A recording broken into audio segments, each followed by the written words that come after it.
Welcome into the Big Chief Show. I'm your host, Fred Davis, alongside the man who stops by every Wednesday evening, the one, the only, Bitter Mike Babbo, who is going to have a Raiders hat next week. Yep. All right. It's almost the end of the baseball season, and I'm a believer, baby. No, I'm not. Well, look, man. I mean, are you real quick before we dive into this thing? Are your Giants? Are they in the playoff hunt right now? I mean, where are they at?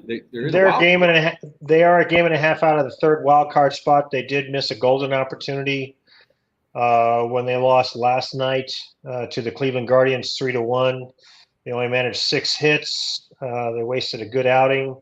I think it was by not Alex Cobb. I can't remember who, but. Same old story. They can't put the ball in play with runners in scoring position. But more importantly, I think they're behind 3 teams for that final wild card spot. And big deal. What does that get you? 3 road games against the number 2 team. And then if you get through that, you have to face the Dodgers. And you got to face 2 MVP candidates in Freddie Freeman and Mookie Betts. So, for those teams that have never sniffed the playoffs or never sniffed a World Series, this is their chance to get hot. When I'm saying this, the third wild card, but for those that are used to, I'm sorry, I sound like a spoiled brat here, but used to success. I still remember 2010, 12, and 14. This is not the way to go about it, especially when you got a bunch of young kids and a patchwork pitching staff. So. Listen, I don't know. It remains to be seen, but hey, it's football season, Freddie D. It's football season. Bruce Bochy isn't walking through that door, my friend. No, he's not. He's over in Texas, and his team actually, they went from the All-Star break of being the best team in Major League Baseball to on the outside looking in for the playoffs. Well, look, if the Astros keep losing to teams like the A's, anything's possible. They are 37-37 at home. The Astros are. I mean, that's supposed to be a home field advantage. That's a bizarre deal. That's a really bizarre deal. It makes no sense to me. No, I mean, but look, you can go out, you beat, you sweep the Rangers, and then you go out and handle your business on the road, and then you play like shit at home. Speaking of playing shit like home, we had our boy Jake Asman yesterday on the show, and look, I'll tell you what. I'm thinking back to my Chiefs from last week. Yeah. But could he make anything out of it? Look, we talked a little bit about this. And you and I have talked the last few days, and of course, welcome everybody to the program. Be sure to follow us at the Freddie D on both X as well as Instagram, and be sure to follow Mike at the Bitter Mike, and then of course always to make sure that you go ahead. There we go. Make sure that you subscribe to the Chief Studios channel. Shout out to my boy Taylor Bell. He's the brainchild behind all this and makes all this go. So shout out to him. And then of course for all you iPhone nerds out there, and I'm one of them, the iPhone 15s come out, and of course if you need it unlocked, my man over at eSIM Studios, Taylor's the best in the biz when it comes to that. So give him a follow, shoot him a direct message, and he'll get you taken care of. He's got the whole kit and caboodle and get you taken care of. So at eSIM Studios, it doesn't matter what kind of phone you got, my boy Taylor will get you taken care of. So not only is he a diehard Chiefs fan, but he's also a tech guy as well. Covering all the bases. We got you covered here over at Chiefs Studios. So that being said, let's get down to business. We're going to put a bow on week 1. Just some final thoughts. I mean, look, it's Wednesday. We kick off week 2 tomorrow with the Eagles and the Vikings. So we'll just put some final thoughts on it. Of course, I shared some of those yesterday with Jake about, the New York Jets and what happened. And of course, look, unless you've been living in a cave the last 48 hours, everybody in the world knows that Aaron Rodgers went down. Now, from everything it sounds like, and again, it's still new, Mike, but it seems like everybody's talking about that, look, he's going to come back next year. If you're the Jets, you almost need him to come back next year. And one thing that, and like I said, we'll touch on this and then we'll move along, but because Mike, we haven't heard your thoughts yet on the Jets yet, but the one thing I'll say is this when it comes to Zach Wilson and everybody that's clamoring, oh, you got to make a move, you got to do this, you can't go on with him. What else are you going to do if you're the New York Jets, okay? Because when you look at the quarterbacks that are available, all right, and I read a stat today that I think 29 quarterbacks were cut going into week 1 from training camps, right? Or when the final roster, shakedown was done right before week 1. You know how many of those quarterbacks got picked up by another team? Zero. Zero. Yeah. Okay. So, I mean, look, do you really think that Carson Wentz, who's out of the league, all right, and who's been out of the league since last season, and nobody picked him up, not even to be a backup, all right? No. Nick Foles, nobody kicked the tires on him. And again, this is nobody even kicked the tires on these guys, Mike. So it's not like, teams, that were in dire need of a backup quarterback. No. Nobody even brought either one of these guys into training camps. Colt McCoy, who was slated to be the starter for the Arizona Cardinals, gets cut. Surprisingly, guess how many teams reached out to him and brought him in? None. Zero. None. Okay. And there's a reason for this, Fred, is because not only do you have to bring him in, you have to get him acclimated to a whole new play calling system, a whole new offensive scheme. And the only way that you're going to do that, I mean, for guys like Nick Foles and shoot, there was even some Twitter mention about Colin Kaepernick. Please, he's 35 years old. That was crazy talk. Yeah, that was his agent. I mean, throwing that around. Chad Henne was a guy that got mentioned as somebody that the Jets had potentially reached out to. Right, but again, you're going to have to get him in a whole. The main question is there anybody better in the short term or even the medium term? And I'm talking about medium term in the next 3 weeks that is going to be better prepared for you than Zach Wilson. And the answer is no one. Because even if you get somebody from the practice squad, you're going to have to put him on your active roster. And you're going to do that? No, absolutely not. Because then you're going to bounce your next backup who at least knows the playbook. And the Jets are not in dire straits. I mean, Zach Wilson wasn't terrible. I mean, he made some good throws. Look, he's rusty. He's a backup for a reason. He's still young. Look, I would even challenge that he's rusty. Okay, look. Okay, yeah. Maybe that's a bad term. He's not a starting quarterback in the NFL. Okay, go ahead, because I'm going to challenge you on this. No, but what I was going to say is that he's still their best option in the short term. 1,000%. And I'm going to say this. All right, and I'm going to say this. And look, a couple things come to mind when you talk about what happened with the Jets the other night. Number one, the offensive line is. To call it work. I mean, look, it's problematic. Now, could it get better as the season goes on? That's putting it kindly. Look. Say that. Now, the thing about that, but here's the thing about that offensive line that's kind of funny. Obviously, they're pretty dadgum good at run blocking. We can at least agree on that. That's what. And that's where you can sort of think, all right, maybe this group can get better and do just enough, sans injury, of course, as the season goes on. Because I'll say this about our boy Zach Wilson. When he threw that pick, and you and I were texting Monday night, and we were like, who was he throwing to?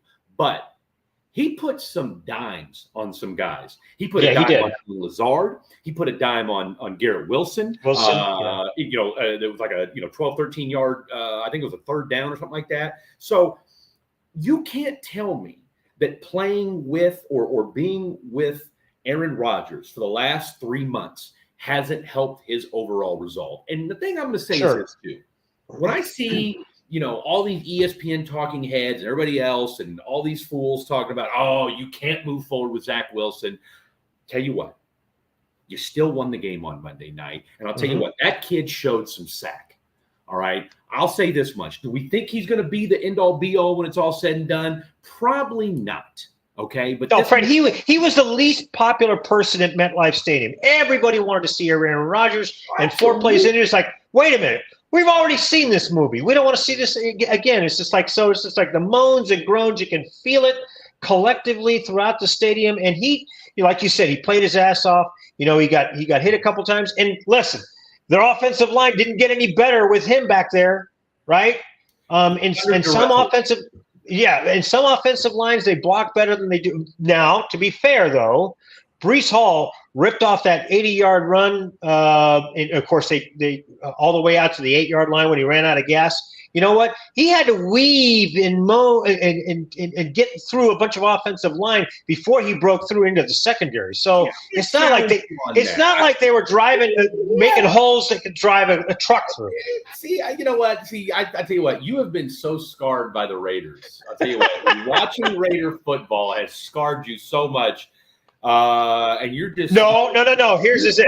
Watching Raiders football in the mid-'70s and watching them make so many holes that they could drive a truck through. Look, that I've been spoiled, is what it is. Well, that too. No, I'm the offensive line. Look, because if you watch that play again, that right side he had a huge hole in that right side. And then it was the second second level that he weaved through. But that being said, look. All I'm going to say is maybe we're talking about a different run play, but okay. No, you're talking about the one that he busted for 83 yards. I'm right there with you. I'll tell you what, we'll watch it again. Okay. All right. You're not putting lunch on. I know where you live. We'll rotate. You know what? I don't know where you live. I don't know where you live. Incidentally, I moved so many times. I'll tell you what. But I'll say this, and we'll put a bow on the Jets talk. I think Zach Wilson is going. I'm calling my shot right now. Zach Wilson will lead his team to the playoffs. Because I'm telling you right now. Hey, write that in the margins. Write that in the margins right now. Right fucking now. You write that. No, that's a hot take. That's steaming hot. Oh, damn right it is. You damn right. Find a pencil. Find a pencil. You damn right it is. Hey, can we talk about? By the way, can we talk about Aaron Rodgers' replacement in Green Bay? Jordan Love looked pretty good. I mean, he looked like Aaron Rodgers was still there. We're number 12. No, think about it this way. If you were watching that game for the first time, well, I mean, obviously we all were, but I'm saying if you didn't know anything about those quarterbacks, you would have thought Jordan Love was a top 10 pick. And maybe Justin Fields is not. Been sitting on the bench for 3 years. Justin Fields is, and we talked about this last night, and we got. He's an incomplete. He's a work in progress. I've got the Honorable Fields, one of our diehard listeners and fans, listening to the show as well. Look, Fields, one of the best names there is, no doubt about it. That being said, Justin, look, man. You got Darnell Mooney, you got Cole Kmet, you got DJ Moore, you got pieces out there. I think the problem with him is he's a run first guy. He's not. Look, think about Justin Fields. Justin Fields ain't trying to go through any progressions. Okay, Justin Fields is good for about 1.5 progressions, and fuck it, I'm out. Well, okay, so I looked up the next gen stats here, and the Bears' offensive line is still a work in progress. They allowed 4 sacks. He was pressured on 19% of his pass attempts. So that's not really a good ratio. And it's just like Jay Cutler all over again. So he has got to get some protection back there. You got it in there? You see it? Zach Wilson, Lisa. Okay. Man, you should have been a doctor. Man. Tell you what, I should have. You should have. I mean, it's just that freshman chemistry that's got in the way, right? Anyway, so, I mean, look. BGYN. Hey, Doc, what's this ooze? Is it just me or does it smell fishy in here? Huh? What's going on? Listen, no, I mean, it doesn't matter. I mean, the Green Bay Packers are still, they still are an incomplete. I mean, they may still not make the playoffs or whatever, but they still live rent-free in Chicago. It was as if Aaron Rodgers had not left. I mean, look, you say that though. Okay, here's the deal. You say that, but and look. You and I think the over-under for the wins was what, 6.5? I took the under. I think you took the over. I think you had a 7 game. For Green Bay? Yeah, for Green Bay. Yeah, I must have taken the over because I got them at 8. Okay. So 8 wins. I had him at 6, and I'm telling you right now, if Jordan Love played the way he did, because look, I get it, it's the Bears, but at the same time too, though, think about it this way. Division rivals always play some of the toughest games. Like, the old the record's out the window, right? Week 1, again, take it with a grain of salt. Yeah, let's not get over dramatic about week 1, right? Yeah. That being said, though, it was a divisional game. It was on the road. We didn't know what to expect, and Jordan Love made some really good throws. This much I will say. I think the NFC North is going to be a very tough division. It's tough. Look, because this is our show, I can go ahead and I can say whatever the fuck I want. I may change. Change. Look, I had the Bears as a potential playoff team this year. Okay, they were my sneaky pick. Yeah, Remember that's that? right. You did say that last. Yeah. I'm not sure if that's as bad as your Steelers pick because you and I both took L's opening weekend. Okay, look, look. If I'm going to throw myself under the bus, by God, you're coming with me. Okay. Wait a minute. We got to handicap that by now. You got to handicap that by the opponent they played because they got weapons upon weapons upon weapons, and they lost Cam Hayward early. All right, but yeah, Kenny Pickett looked like shit. He did. And you know what? And Najee Harris had 6 carries. I mean, I don't know. I had him on my fantasy team. He had 34 yards or something like that. It was just awful. He looked awful, but you know what? That Niner D is just nasty. Well, and even Nick Bosa, he only got in there 48 hours ago, and he was already creating havoc. And he only played 4 downs. That's the scary part. No. You know what? He played a lot of that game until that one final drive in the first half. That was it. That was the only drive that they scored on. So, okay, we've seen enough. Nick, get back out there. But man, I mean, Fred Warner was all over Fred Warner was all over the place on the defense. And of course, what can you say about Brock Purdy? He was just freaking amazing. I mean, he was just dropping some dimes. I'll tell you what, let's just run through this real quick. We'll give a quick 30-second to each one. If I had music, I'd play it right now. Browns and Bengals, 24-3. Browns took care of business. Joe Burrow looked like dog you-know-what. It's obvious Joe Shiesty cannot play in bad weather. Well, it's that because look, Deshaun Watson looked terrible too, but look, the he did. Started out 0-2 last year because if I'm not mistaken, didn't you have your boy Joe? Wasn't Joe Burrow on one of your fantasy teams last year? No, I got him in my fantasy team this year. I may have had him last year. I could have swore you had him last year. I remember. I probably did. I probably did. You were griping about him to start, and then he bounced back and came back around. Right. You're right. You know what? And here's the thing. I think he threw 2 or 3 interceptions in week 1 last year too. He threw 3 picks in that opening game last year as well. So I'm not going to hit the panic button just yet. No. Let's not get carried away. It was terrible weather, and the Browns came and took care of business. Texans, Ravens. Ravens took care of business 25-9. Probably, I mean, the score really didn't indicate. I mean, it wasn't like it was a close game, but it really wasn't a blowout either. It was 7-6 at halftime. The Texans got a long ways to go. I don't know what to say. C.J. Stroud he's a rookie. It was week 1. You only gave Dameon Pierce the ball 11 times throughout the course of the entire game. C.J. Stroud threw 34 passes on Monday. That's way too much for a rookie in his. Come on. For a team that it's not like you're loaded with talent on the receiving core. And you know what? We said something, we talked shit about Dalton Schultz a couple weeks ago. I'm telling you right now, he was a non-factor. You're tight end's supposed to be your best friend, especially when it's a rookie quarterback. He showed me nothing. Sunday. Meanwhile, if you're the Ravens, again, you lose J.K. Dobbins. You'll still do the whole running back by committee thing. But look, Lamar Jackson looked healthy. That offense will get better as the year goes on. Yeah, I agree. I hope so. And I feel sorry for the long-suffering Texans fans. They've gone through so much turmoil with Bill O'Brien and Nick Caserio. I mean, and who was the other? Nick's still there. Nick's still there. But who's a slapdick who hired him? You're thinking of Jack Easterby. I'm thinking of Jack Easterby. I mean, what a mess that was. I mean, ever since the old man died, it hasn't been the same. It's been a mess. Yeah, it's been a mess. So, for me, also the game that that I was looking at. I mean, I was very disappointed in how Ryan Tannehill looked. He looked like a rookie. He had 3 interceptions, 2 in his own territory.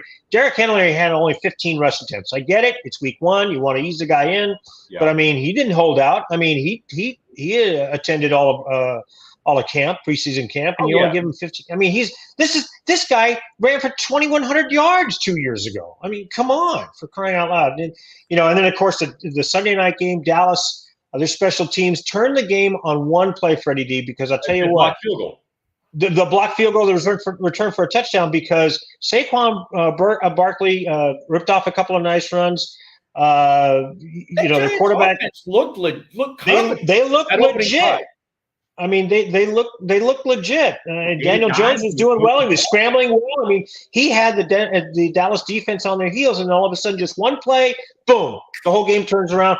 and I'm going to bed at the beginning of fourth quarter. It was 26-0. I woke up. I was like, wow, what the hell just happened? They just scored. I mean, they didn't do anything right. So, and then of course, my Raiders at Denver. Yeah, they ripped off their 7th in a row against Denver, but I think that says more about Denver's offense. Fred, I still think that Russell Wilson he didn't show me anything different that last year was just an anomaly. It was more that the Raiders didn't win this game. Denver lost it. I mean, because the Raiders made 3 egregious, stupid plays that gave the ball back to the Broncos. One was Marcus Spears, your boy Marcus Spears, on an illegal contact away from the play that negated a fumble recovery by Russell Wilson. Jerry Tillery offsides on a 4th and 2 when he was lined up in punt formation. What are you doing? I mean, I don't understand that. And that was the second time he did that last year against the Rams that had allowed the Rams to continue the game-winning drive. And then, of course, the most egregious one, Luke Masterton, who's supposed to be a captain on special teams, he nearly destroys Riley Dixon, the punter, on a 4th and 15. Yeah, giving the ball back to Denver. I mean, thankfully, the regular defense actually they played pretty well. I was very happy with how Jimmy G looked. It looked like he knows the offense. I mean, this is Josh McDaniels. How about that okey doke that he did on the personal foul, where people on Twitter were losing their minds about? Because, fuck them for crying out loud. You know what? If you ain't cheating, you ain't trying. Yeah, exactly.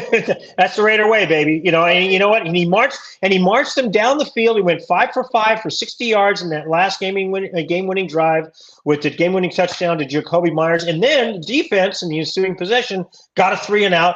And then the Raiders, they ran out the clock with 5:09 left, and with the clincher being Jimmy G scrambling on I think it was like a 3rd and 8. So, good for them. They won on the road. Hey, it's the NFL. Anytime you win on the road, it's great. They're going to be tested, though, in Buffalo, though. I mean, they're like a 9.5-point dog. We're going to see if their defense is less than shitty, they have been for the last several years. Because even though Josh Allen, I know he threw 3 picks and, fumbled another ball. That's what he did, last year. He threw another 2 picks, I think, against the Rams in L.A. in week 1. So we'll see, but I'm scared. I mean, I think they cover, but I don't think they're going to. I do think they cover. I'm with you on that. I don't think they come out with a victory. Anyway, Are you ready for a hot take? No, give it to me. You mean one hotter than the Chicago Bears making the playoffs? Well, here's the thing. Here's the deal. You mean Zach Wilson taking the Jets? Zach Wilson making the playoffs. Excuse me. Yeah, that one. Okay, yeah. Hot take number 2. Hot take number 3, actually. Look, I don't want to make too much out of the whole week 1, but I'm going to go ahead and make too much out of week 1. You guys stood out for all the wrong reasons, and part of this is because of my own fantasy frustration. I picked Kyle. I took Kyle Pitts in the 3rd round last year, and everybody knows he was an absolute disaster last year. Now that being said, Marcus Mariota quit on the team. Desmond Ridder sucks. So here we are in year 3. Okay, Desmond Ridder still sucks, and Marcus Mariota, I'm not even sure. I think he's the backup in Philadelphia. Who knows? Who cares? That being said, beautiful baby, though, if you watch the Netflix quarterback special. Kyle Pitts, 2 catches, 44 yards. All right. Desmond Ridder in a 24-10 victory over the Carolina Panthers. He was 15-18 for 115 yards and a touchdown, right? But obviously it was the run game that really paced things. Right. Tyler Algier, 15 carries, 75 yards, 2 touchdowns. Bijan Robinson had a touchdown, whatever. Going back to the Bears. You're poo-pooing it. No, here's what I'm saying. Okay, go. If I'm the Chiefs, all right, and it looks like you're going to get Travis Kelce back on Sunday, I would kick the tires. And again, let me preface this by saying kick the tires. DJ Moore is in no man's land in Chicago. Kyle Pitts is in no man's land in Atlanta. If I'm the Kansas City Chiefs, I'm making a phone call. It might be pie in the sky, and maybe I'm talking crazy, all right? But Kyle Pitts is doing. I tell you what, the football gods are ruining this man for what he's doing for him rotting in Atlanta. Okay, he's not going to. Yeah, he pissed somebody off. Yeah. Okay.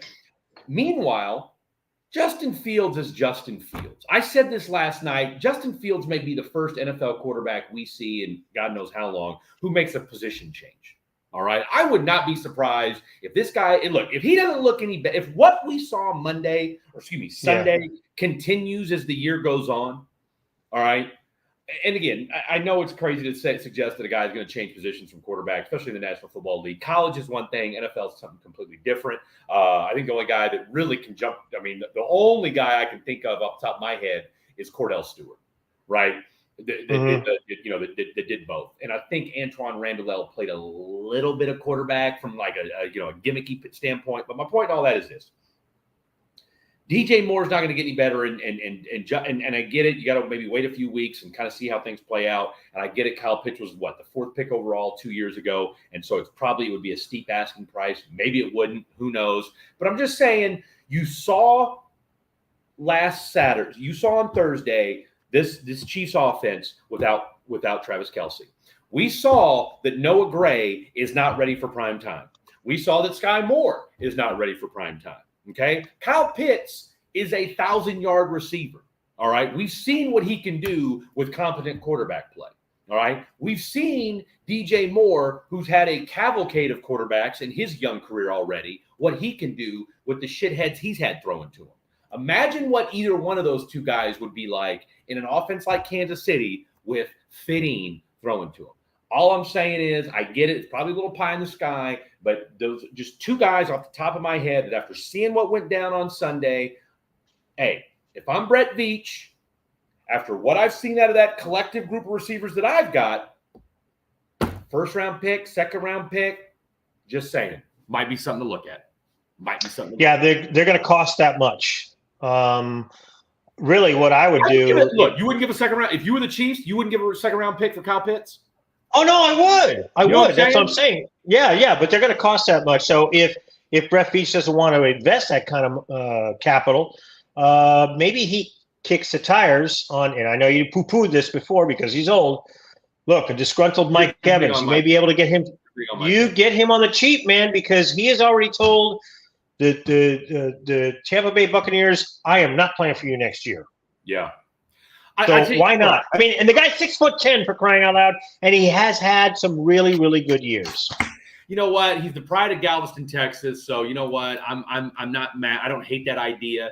Look, I'm not giving up more than a fourth round pick for him. Maybe a third, like in the 2028 draft or something crazy like that. But it's a rental, right? Because you don't know. Yeah, exactly. The season's over. But to your point, you need somebody on that Chiefs offense because what I saw from the Jets defense, what I saw from Buffalo's defense on Monday night is, look, anybody that watched the game on Thursday night, you take away Travis Kelce, and of course, obviously the Lions don't have to worry about that because he wasn't playing. And again, the season's going to go as the season wears on. You got to believe that maybe somebody's going to step up, but I'm not convinced anybody will. I'm not convinced that there's going to be leaps and bounds because at the very least, you know who stepped up last year? Juju, right? Juju. And look, Juju is a proven commodity. Now, look, as we heard a couple of weeks ago, his knee may explode at any minute. But look, when healthy and with a quarterback like Pat Mahomes, Juju's not a bad wide receiver. We saw that in the Super Bowl, right? Well, which begs the question: why would they let him go then? I mean, what am I missing here? I think he wanted too much money. I think he look I think the Patriots gave him $30 million over 3 years. And plus, and think about it this way too, he's hurt. Yeah. Okay. He's hurt. Yeah. He's hurt a lot. And that's the thing about when a team is reluctant to re-sign somebody after because look, the Chiefs got to look under the hood. The Chiefs got what they needed out of Juju. I think they realized, all right, look, you're a good possession receiver, but that's what Juju is, right? Yeah. Juju's not that. I mean, how many times did you see? I mean, I think there was one. Yeah, but he's a possession receiver as opposed to bounce the ball off of my hands and shoulder pads into a defender like one Kadarius Toney. I mean, you know what you get out of him, and he's not very healthy all the time either.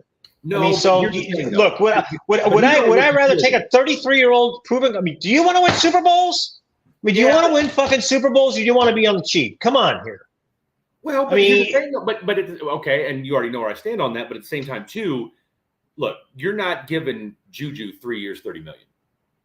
I think that's what it came down to, right? Was you were? I mean, because look, and look, again, they said on, and he didn't play on Monday, he didn't play on Sunday against the Eagles, and apparently that knee's not getting any better. So look, even if the Chiefs did sign him this year, he wouldn't be playing. And what would be worse, giving $10 million to a guy that can't fucking play? I would rather roll the dice on Justin Ross and these other slapdicks in the Chiefs receiving corps who may or may not, who are at least out there versus giving $10 million to Juju, who, again, whose knee, and again, this is not my words, this is Ian Rappaport. Can explode at any minute. Could explode. Right. What does that even mean? Who was this guy taking time bomb? By the way, can I just real quick? Yeah, you know what, though? He didn't. At least he didn't lose the game for you like Tony and freaking Scott Morgan. I mean, they were terrible, beyond terrible. No. Look, it's one of those deals where one of two things is going to happen. One of two things is going to happen. I'm going to go ahead and just stake my claim right now. One of two things is going to happen. Either the Chiefs are going to go on a roll, which I fully expect they will, and you and I are going to be doing this come playoff time, and we're going to say, remember when Kadarius Toney was a complete tram-sham mockery in week 1 and the sky was falling and everybody thought the Chiefs receiving corps was dog shit? Or the receiving corps is going to continue to be dog shit, and then Brett Veach is going to have to make some serious moves before the trade deadline. Yeah. So look, those are your two options right there. Real quick, side note, and you're old enough to remember this. Can I just you ready for a hot take? You ready for a movie hot take? Okay.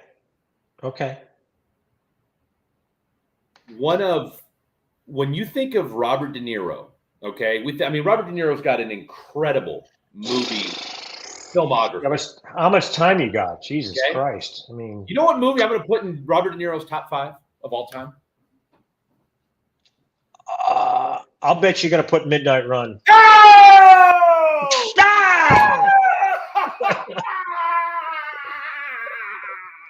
With Charles Grodin. Was that Charles Grodin? What a movie. What a movie. Fucking movie. You guys couldn't even carry a bottle of milk.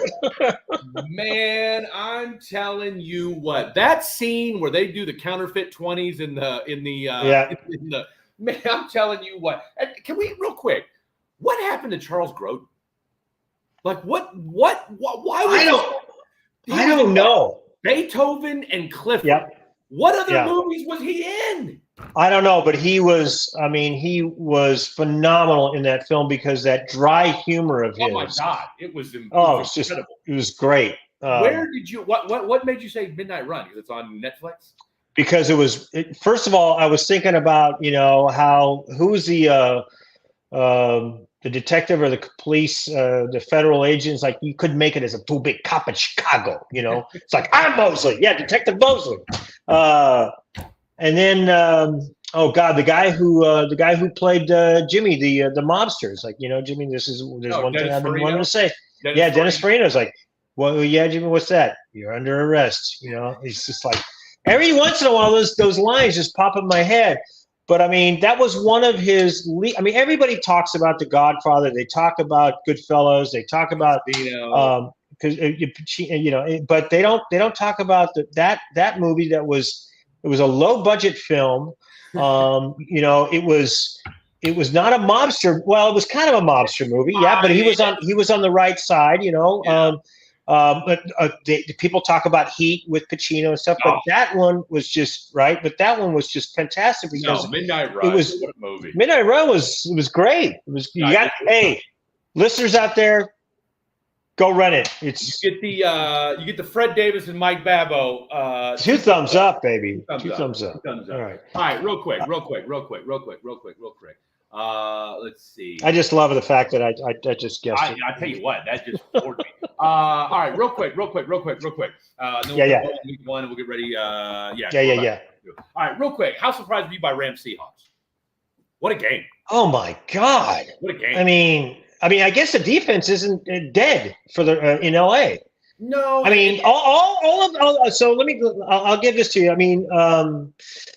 All of the goodwill that Geno Smith amassed over last year, led the league in passing, went all out the window in one fell swoop. I mean, that was just absolutely terrible for him. I mean, and it doesn't get any easier because they're going to Detroit. And let me tell you something. Aiden Hutchinson had his breakout party against your Chiefs on Thursday night. He was a fucking beast, and he had to play against a guy who was getting a half a snap, half a second off the ball early, except for one play in the fourth quarter, which was a pretty damn important play. But geez Louise, and Detroit has so many weapons on the offensive side of the ball, but I don't know if Geno can win a shootout. I mean, and he's got two great receivers, and Kenneth Walker the third wasn't that bad. It's just, but I just was very, very disappointed in what I saw out of Geno. Look, there's the thing about the Lions that impressed me was all the hype that we heard going into the year, and guess what? They showed it, and and look, for everybody busting Mike Tirico's balls because he said the win came with an asterisk. You know what? It does. Okay, you're the fucking Lions. All right, take it. All right, and I had no problem with what he said. If I get it, everybody wants to complain and cry. Oh, how dare you say that? But you're the fucking Lions. Okay, you've been shit for your entire fucking existence. Okay, Fred. So you know what, Mike Tirico, God bless you. I got no problem with anything. All right. Let's see. One other thing that was a kind of a surprise from over the weekend. Let's see, real quick. I'll tell you what. Arizona, their defense played pretty damn well. Their defense did. But no, that's not what that game had no business being a contest. Well, they had no business being in front. Come on. Dude, the Commanders are a shit show. I don't give a fuck if Jeff Bezos, I don't care if Robert Kraft owned them. I don't care if Jesus Christ himself was the owner of the Washington Redskins, okay? That team's a disaster, all right? Well, suppose Moses was their offensive coordinator. Would you still be not sold? If Moses was their offensive coordinator? Yeah. I mean, he can lead them to the freaking Red Sea. Well, I would expect their offensive line to block well because they bad joke. No, I tell you. But they got lots of weapons. But here's the thing. I mean, Curtis Samuel's still out with it. I mean, he's questionable with hip injury. Of course, Chase Young, who I'm sorry, since his rookie year, he played 9 games in 2021. He played only 3 games in 2022. He's slowly but surely, Freddie D, trending into bust category. Again, out with he's still questionable with a stinger. Let's see how long. I'm not going to disagree with you. I mean, Jesus Christ. I mean, come on. What's the number one ability? Durability. Availability, whichever one you want. Durability, yeah, whatever. I mean, Moss Knicks. No, I'm going to tell you what team I was moderately impressed by, surprised by, and encouraged by, and that's the New England Patriots. Yeah. Well, they had a slow start, right? They were down, 16-0? 16 points, and yeah. Look, had a chance to win it at the end. I mean, that defense played well in the second half. And, they did. Hey, isn't it crazy what you can do when your quarterback has a legit, real-life offensive coordinator helping him? Okay? Right. I mean, Mac Jones, what he went through last year with – you stuck Matt Patricia. What the fuck are you doing with? Dude, really? You gave him Matt Patricia. You gave him Joe Judge. Okay. Nerdy Wells. Okay. Yeah. Losers. Okay. Rejects from their previous organizations. Look, is Matt Patricia a good D coordinator? Yeah, he is. Matt Patricia is a good D coordinator. Okay. Is Joe Judge a good special teams guy? Yeah, he is. Okay. Does that mean I want them coaching my quarterback, my second-year quarterback? No, it doesn't. Say what you want about Bill O'Brien. I'll say this about Bill O'Brien. Bill O'Brien knows how to coach an offense. He knows how. Yeah, he's an excellent offensive assistant. Just keep him away from the draft room. Just give him the players, give him the weapons, and let him draw the game plan. That's it. Right. They had a chance to win. And if I'm not mistaken, Patriots and Jets this weekend, isn't it? Yes. Yeah. Patriots. Yeah. Patriots. Or no, as I was. No. You're right. Patriots are. I'm sorry. That's week 3. Patriots are playing the Dolphins. They're home to the Dolphins. It's Sunday Night Football. Right. Okay. Sunday Night Football. Last thing, and we'll shut up about this. Final week 1 of 18. How about that shootout over in Miami? Guess what? When Tua's head isn't bouncing off the concrete, off the turf, right, and he's got time to throw, when you've got two of the baddest dudes on the planet, a.k.a. the baddest dude on the planet, number 10, all right? Number 10. Raise your hand if you've got him on one of your fantasy teams. No. Bald. 44 points. 44 points is what he put up on Sunday. Yeah, 215 yards and 2 touchdowns. And then, of course, Jalen Waddle had a great game. Of course, your number one, your leading passer right now is Tua Tagovailoa, and he was great. And the thing that gets missed by a lot of pundits out there is Tyreek Hill sees the field better than anybody else. He's watching, and he went back to the sidelines and said, "Hey, you know what? If on this end route I can beat him on there, boom!" And then very next play, he was gone. So it's like having a point guard out there. So he's so invaluable. I know the Chiefs, he treats DBs like baby mamas. Okay, that's what he does. He treats them like baby. Get off me! I'm taking it to the house. I'm telling you, if there's somebody in the NFL who can cover him, I don't know who that is. He's just unguardable. The only guy that can cover him is over in Colorado, and he's old and coaching up the Colorado Buffaloes these days. That's right. The only thing that's going to beat him is Father Time. I'm telling you. Until then, that's it. Really. That's it. Shout out to Dr. Corey Minky, the best chiropractor this side of the Mississippi. How about the 49ers? Purdy coming into his second year after Tommy John surgery and ultimately beats the shit out of the Steelers. Absolutely. All right. Let's week 2. All right. Give me, and let's do this in about a minute or less, because you and I tend to go a little long-winded, and there's a chance that one of us is going to go on a tangent during one of these rants. No. It's hard to believe. It's hard to believe. We'll save the Chiefs-Jacksonville game for last, considering this is technically a Chiefs show. So we'll go Chiefs-Jacksonville last. So give me 3 games off the top of your dome, or 3 games that you're looking forward to, who you like in the spread, and I'm going to tell you why you're wrong. Okay, fair enough. Seattle at Detroit. Detroit is favored by now 5. This one seems too easy. Detroit has way too many weapons, like I said, on the offensive side of the ball, and their D just really showed out. They made some mistakes in the first half, but you know that Dan Campbell's going to clean that shit up. And I think they're going to absolutely just destroy Seattle. I'm going to take Detroit and lay the points. The Jets at Dallas. This is an intriguing one, Freddie D, because Dallas is a 9.5-point favorite at home. I'm still not sold on Dak as a QB. He only had 6 yards per attempt. The Jets D is legit and will keep them in this game. I think Dallas wins, but the Jets cover. And then, of course, I got to go with my Raiders traveling to Buffalo. They never travel well to the East Coast, but we're going to find out if that Raiders D is for real. I think the Raiders lose, but I think that they will keep it close, especially if Josh Allen continues to throw picks.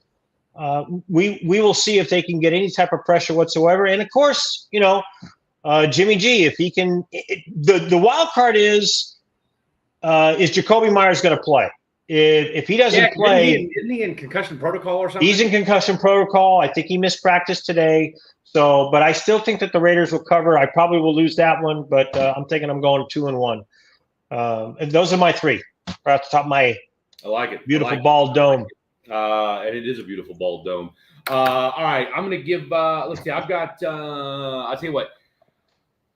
Baltimore at Cincinnati. Cincinnati's a 3.5-point favorite. You got to think if the weather's right and that offensive line does what it's supposed to do. Look, there's no way they're going to play as poorly as they did in week 1. There's no way. Like I said, the weather obviously. God, I hope not.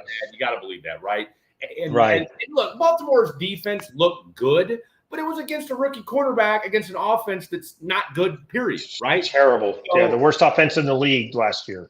And I know that again, the Cincinnati offense is much better than that Baltimore Raven offense, or excuse me, than the Texans offense they faced last week. However, I'm going to go with the Baltimore Ravens and the spread. Okay, I think Cincinnati wins, but I think it's going to be a close one. I do like Baltimore though to win this game, or excuse me, I like Cincinnati to win, but I like Baltimore to cover. Okay. Next up, the San Francisco 49ers at the Los Angeles Rams. And what intrigues me the most about this particular game is the 8.5-point spread and the Los Angeles Rams. There's something about look. You know who's kind of the referendum is on this year. Shoot, their head coach for the Rams. 2 for 2. What's his right here? 2 for 2. Yeah, shit. Right here. Sean McVay. No question. The referendum is on him. Now, you could argue that, look, they really didn't make any major moves in the offseason, all right? They can't. They don't have any picks. They've got no money. They've got no picks. Yet they go out. They beat a division team. They beat the brakes off of Seattle. Not only do they beat the brakes off Seattle, but they lost their best player, receiver, Cooper Kupp. He's out for the first 4 games. And then, Uka Puka Baluka goes off for 15 catches on a gazillion targets or whatever it was. Okay. Pick him up in your fantasy team, ladies and gentlemen. All right. I'm going to, dare I say, I like the Rams and the points. Okay. And then last but certainly not least. Well, can I stop you here? Can I stop you there? I just looked that up. Crazy stat for you in this game. The Rams have lost 8 of 9 meetings against the Niners. 8 of the last 9 meetings. And in those 8 losses, the average margin was 8.1 points. Well, that's not bad. So there you go.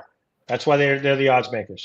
That's why they get paid. And but by the way, shameless plug, Chris Hodge from TakingVegas.com will be on the show tomorrow. So perfect. Stand by for that tomorrow. Last but certainly not least, before we wrap this thing up, the Chiefs, Jacksonville, Miami at New England. New England is a 2.5-point dog. Look, they're going to have something for this. Look, you're giving Bill Belichick a week to get ready for this Miami Dolphin offense. Again, the question I have, and I'm not saying anything all that profound here, you got to think that they're going to try to bracket your boy Tyreek and make the rest of the guys beat you, right? I mean, that's the best I can think. But again, this is also a Miami defense that gave up a lot of points the other day, right, against the San Diego Chargers. So that being said, I think with what you saw from the running game, what you saw from Hunter Henry and that receiving core, Bourne's finally kind of stepping into his own a little bit. You got some weapons, and as we already alluded to, you got Mac Jones, who's starting to resemble the rookie quarterback versus the second-year quarterback. I like New England to shock the world and win that game. Not just win by cover the spread, but I think they're going to win the game outright. Last but certainly not least, Kansas City, Jacksonville. Kansas City, I want to say, is a 3.5-point favorite. Yeah, that's what I got. Okay. That's what my website has it. 3.5. MGM's got them at 3 right now, so they're a 3-point favorite. Look, I'm just going to say this in beginning and end. You got Chris Jones back. All right. Henry Thomas said, look, he should be dynamite the first half. He's got fresh legs. He hasn't hit anybody. He should be dynamite. And plus, let's call it pissed off. Here's the other thing. He's got incentives to make up, right? So this $25 million that he's getting, guess what? It's all incentive based. So if my man doesn't go out there and ball and do what he needs to do, guess what? That $25 million is still 19.5. So he's got sacks. He's got to be, he gets money if he's an all-pro, if he plays a certain number of snaps, which I think, snap-wise, barring injury, he's going to do just fine. He's been a pretty healthy guy, knock on wood. But sacks are where he makes his most money. If he gets 10 sacks, he gets $1 million. If he gets another 5, he gets $500,000. So not bad money if I do say so myself. But at the end of the day, Travis Kelce's got to be there. This is a Calvin Ridley-led offense that put up silly numbers the other day. Kind of slowed down the second half after a great first half. You got Etienne you got to worry about, and of course we know what Trevor Lawrence brings to the table. But I like if you've got a competent Travis Kelce, as far as healthy, you've got a hungry Chris Jones, and dare I say what I meant to say, a competent receiving core. If you've got that, Mike Babbo, 27-20 Chiefs. Yeah, well, you know what? They're not going to get as many opportunities now that Travis Kelce is going to be back, so they don't have many as opportunities to fuck it up. And so, when in doubt, but here's the other thing too, Freddie D. That run game's got to get it together for the Chiefs, right? I mean, CEH was Say less, my and friend. even Say less. yeah, but fuck. I mean, Jesus, Pacheco was. I mean, he was searching for holes, but I mean, it's not like he ran with any reckless abandon like we saw last year. And of course, Well, CEH. Yes. How much of that do you chalk up to rust and not playing in the preseason and being out for training camp? I mean, there's got to be some of that, but I mean, this is why I can't stand when these guys just like sit out preseason. Well, I mean, in fairness to him, if you're not named LaDainian Tomlinson, you get your ass out there and you get iron. What iron sharpens iron. That's what our friend Henry Thomas says, right? Well, Pacheco didn't play though because he was hurt. They held him out because of injuries. Okay, all right, fine. But I mean, the whole running game was just absolutely non-existent, and of course the receivers gave no love to our man Fitting. And you just got to do a lot better than that. So they're not going to get the opportunity to fuck it up. I'm sorry, it's just going to be Kelsey, and more Kelsey. I mean, hell, they may even try some end arounds. They won't try any end arounds with frickin' Rashid Rice. That's for sure. Give me a score. Give me a score. You know what? I mean, so it's Jacksonville plus 3.5. Is that right? I've got +3 on mine. Okay. So it's a proverbial 27-17 Chiefs.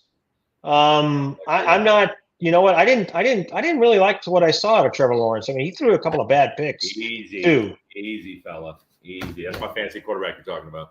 That's mine too. I mean, Jesus. I mean, shit. He's killed me. Don't feel bad. I got Deshaun Watson as my other fantasy quarterback. My team is sponsored by Massage Envy, so I just want everybody to know that from the jump. So, by the way, don't forget next week. Did you just say that? Did you just say that? I was waiting for that, Mike Babel. Don't forget, ladies and gentlemen, for those of you that like to listen to us, I will be, of course, Mike and I will be here again next Wednesday, of course, but I'll be doing ESPN 97.5 next Tuesday, Wednesday, and Thursday. Yeah. I may have to call in. Well, if I was hosting, I'd say call in. Oh, okay. I'm co-hosting. You're co-hosting. Oh, yeah. Okay. I'm not You're co-pilot. I'm not. I'm the Barney. I'm Barney to his Fred. So but you're Captain Over. You're not Captain Over. Okay, I get it. All right, fair enough. Is that a Gilligan's Island reference or? No, that's from Airplane, man. The movie Airplane. I'm Captain Over. Roger. What's your vector, Victor? What's your clearance, Clarence? Right? I mean, you look like Kareem. I still can't get over the fact that you fucking nailed the midnight run. Midnight run. How about that, ladies and gentlemen? Real quick, Mike Babbo, give me your weekend plans. And, we know what you're doing on Sunday, but is there anything else that Babbo's getting into? So I'm actually heading to Houston to Cyprus, the Black Horse, to play in a charity golf tournament. I'll be here on Friday. You will be here? Yes. Well, shit, man. Let's do a show Friday night. Yes. Okay. All right. It may be late night, but we're going to be doing a show. Shit. You need to go watch college football or something. Yeah, and then Saturday night, I'm actually taking a San Antonio Missions AA baseball game. Just getting me some little live baseball in there. Me and the V-Rocket are going to go out and enjoy the suddenly sub 100 heat in San Antonio. Jeez, I mean, it's just like after about 55 days in a row of triple digits. Yeah, it's been brutal. So, other than that, what do you got going on, Freddie D? Look, ain't no telling. Yeah, like, your boy takes things one day at a time. So yeah, you are a blank page. Yeah, had a baby. I love it. I said, you know what? But there is an outside chance if I might catch a flight, depending upon what my Friday morning looks like. There's an outside chance I might get a wild hair and catch a flight on standby Friday afternoon. Go see Zabe, come back Saturday morning. So we'll see. Who knows? I play it by ear. It just depends. It's not looking that direction, but we'll see. So he had a nice little game last week. So I mean, I'm going next week for sure because we're gonna go to the KU game. So one last take. I want to give a shout out to the Longhorns and all their fans out there. What an incredible an incredible performance against in that hostile territory. There were 110,000 screaming fans on a Saturday night. It was a marquee game. It was Bama with a chance to show that Texas doesn't belong and that they just got, it wasn't just luck. I mean, maybe they just made some mistakes or whatever, but that was a close game last year. and Texas just, I'll tell you what, it was not as close as the score. It really wasn't. As bad as Quinn Ewers looked against the Rice Owls the week before, he looked that good. And the Texas receivers are just running right behind the DBs who played a little bit hurt, but I mean, they just toyed with them. And the offensive line in the fourth quarter just absolutely manhandled the Bama D line. So good for them. Props to them. I'll say this too, real quick, just kind of jump on that. Let's stop with the Alabama's dead. Here's the deal: they got no quarterback. Period. Right. And Tommy Reese, their new offensive coordinator. He played very conservative. He's a Notre Dame alum, and he was an offensive coordinator for 4 years after graduating. So he's very, very young. He's one of the up and coming bright stars out there. Because I know who's the coach for the head coach for LSU? That was the Notre Dame head coach for the longest time. He wanted to recruit him. Brian Kelly, he wanted to recruit him out there. So somehow, Nick Saban said the right things. But you're right. They don't have a quarterback right now. Brian Kelly or Nick Saban? What's that? I mean, who'd you rather coach under, Nick Kelly or Brian Kelly or Nick Saban? Oh, come on. Grumpy Nick, of course. I mean, Mike Babbo, that's the right answer. At least his accent is real. Boy, you can say that again. Ladies and gentlemen, thank you guys so much for tuning in, taking time out of your Wednesday night to check in with our boy, Bit of Mike Babbo, and your boy, Freddie D. Shout out as once always to Mr. Mike Fields, Corey Meeky, and Taylor Bell for chiming in. Appreciate you guys always for tuning into the program and everybody else that made the show happen today. We had a great group of folks out there listening, and like I said, we always enjoy doing Appreciate it. Chris Hodge joining us tomorrow night, 7 o'clock, same bat time, same bat channel, talking all things gambling. And, of course, we like to mix it up a little bit with Chris on the sports side, too. And then, of course, on top of that, I'm working to get a Jacksonville reporter on the show tomorrow as well. So stay tuned for that. If we get one, great. If we don't, well, guess what? We're going to talk shit anyway. So that's going to do it for the one, the only Bit of Mike Babbo. I'm still that dude, Freddie D. To H-Town, Kansas City, and all points in between and across the world. Have a great evening. See ya.